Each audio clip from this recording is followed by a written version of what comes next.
Selamat datang kembali di channel Robinstart. Kali ini kita akan coba membahas terkait dengan uji komparasi atau uji beda dengan menggunakan software Blue Sky Statistik ya. Kita akan coba misalkan memasukkan data untuk uji komparasi. Nah, kita coba masukkan dulu.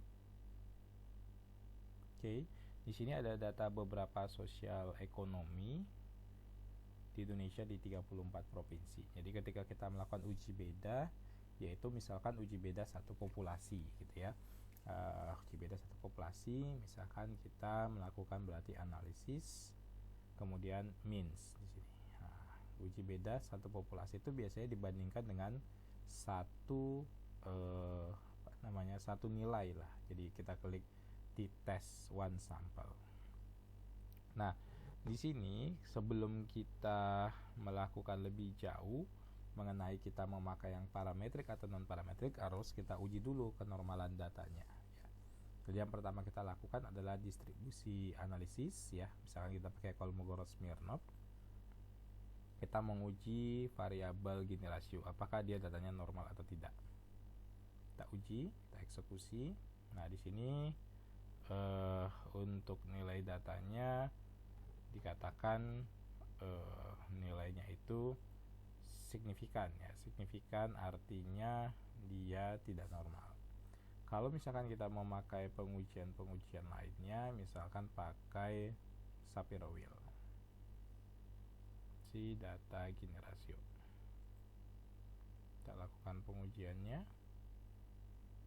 Nah, kalau kita pakai Shapiro-Wilk, dia diasumsikan datanya berdistribusi normal. Jadi kalau Kolmogorov-Smirnov ini cukup cukup dikatakan cukup sensitif datanya. Jadi bisa-bisakan kita pakai Shapiro-Wilk dengan alasan dia normal, berarti kita bisa pakai one sample t-test. Nah, misalkan kita menguji apakah suatu klaim bahwa Gini rasio kita sudah di bawah 0,4 misalnya. Nah, tinggal kita tarik t-test one sample, kemudian kita masukkan si data Gini, kemudian kita pilih population tidak sama dengan, ini ada tidak sama dengan 0,4, yang kita harapkan dia lebih kecil dari 0,4. Nah, seperti ini. Kemudian kita masukkan test value-nya 0,4. Kemudian tinggal kalau kita menghitung effect size juga bisa, menghasilkan effect size apa gitu. Yang biasa yang dipakai adalah Cohen gitu ya, atau Hedges ya. Kemudian tinggal kita okekan. Nah, kalau kita lihat di sini bahwa pengujiannya dikatakan bahwa nilai Gini kita itu nilai T statistiknya -7 dan dia ternyata di sini signifikan ya untuk kuantil yang lebih kecil ya. Jadi 0,00 10 pangkat ini kan 10 pangkat -9, berarti kecil banget nilainya dan dikatakan dia signifikan karena nilai aslinya untuk statistiknya kita 0,34, hipotesis kita di bawah 0,4, berarti dia signifikan. Nah, kalau datanya tidak normal, misalkan kita lihat cek lagi data uji asumsinya terkait distribusi normal, kita pakai Shapiro-Wilk saja. Misalkan data kemiskinan 2021 kita eksekusi, kita lihat di sini dia tidak normal ya, karena nilainya lebih kecil dari 0,05. Kemudian kita menguji apakah benar kemiskinan kita sudah di bawah 11% ya untuk tahun 2021. Misalkan kita uji berarti pakai non parametriknya. Nah, jangan pakai T, pakai yang non parametrik. Itu berarti kita menguji namanya dengan uji Wilcoxon one sample. Nah, sama seperti kita masukkan tadi data kemiskinan, kemudian kita anggap dia lebih kecil dari 11 gitu ya. Di sini median lebih kecil, kita ganti test value-nya sama dengan 11. Nah, kita eksekusi, kita running. Nah, oke. Ini sintaksnya ya, menggunakan R gitu. Sedangkan hasilnya sudah dibuat dalam bentuk tabel yang lebih rapi.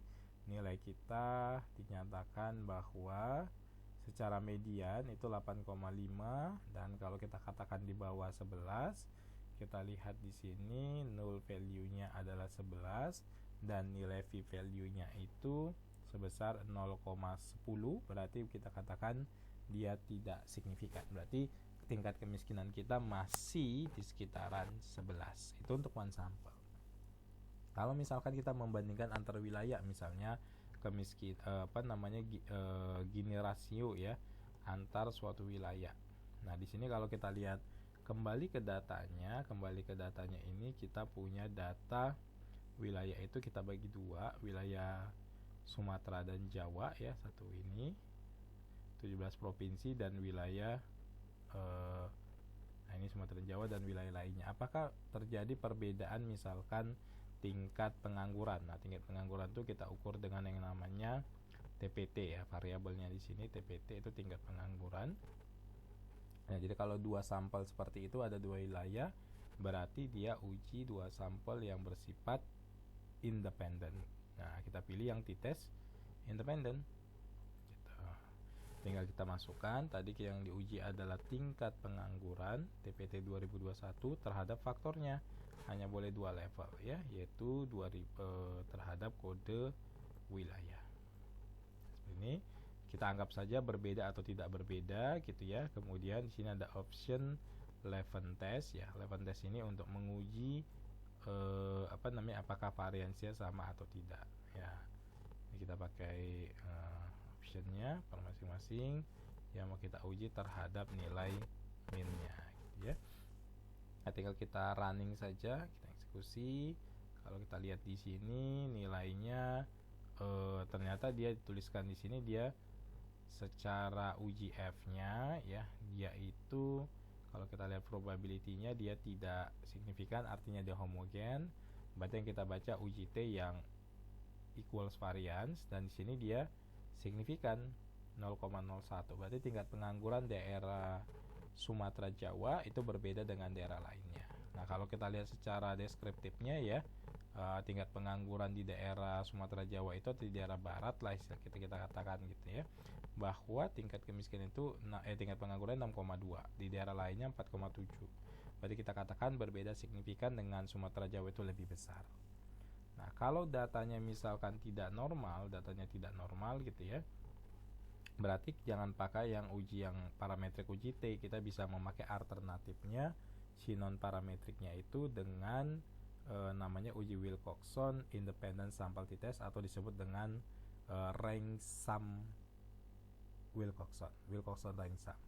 Nah, prinsip yang sama misalkan tadi data kemiskinan gitu ya. Kemiskinan apakah berbeda menurut wilayah barat dan wilayah timur gitu. Nah, kita tinggal masukkan kodenya, alternatnya one tail atau two tail dan seterusnya ya. Kemudian tinggal kita okekan saja.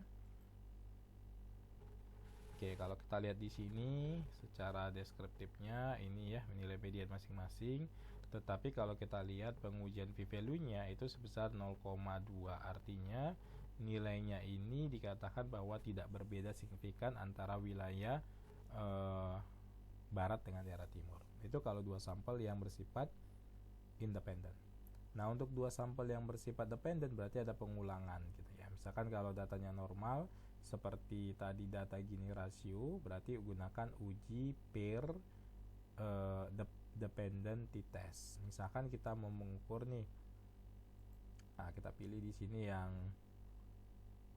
dependent atau pair ya istilahnya, apakah ada perbedaan tingkat kemiskinan misalkan apakah ada perbedaan Gini rasio 2021 dengan 2020, atau kita katakan Gini rasio 2021 itu lebih kecil ya, kita harapkan kan semakin mengecil ya dibanding 2020 ya.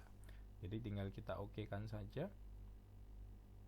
Nah, kalau kita lihat di sini bahwa secara deskriptifnya walaupun nggak kita klik optionnya dia akan keluarkan ya, secara rata-rata tahun 2021 itu 0,345, tahun 2020 0,347, dan ini berbeda ya.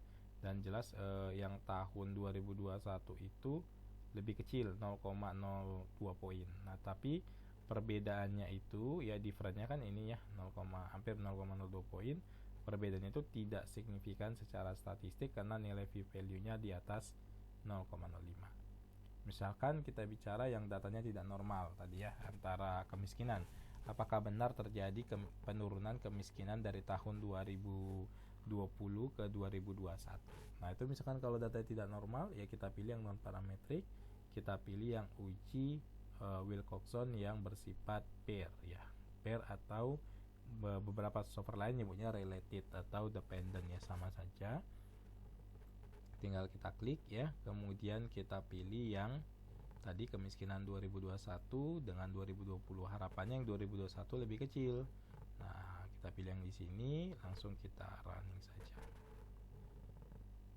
Nah, kalau kita lihat ya perbedaannya itu ternyata dari sisi v-value-nya dia signifikan. Berarti benar terjadi penurunan kemiskinan dari tahun 2020 menuju 2001, di mana 2021 kemiskinannya lebih kecil dari 2020.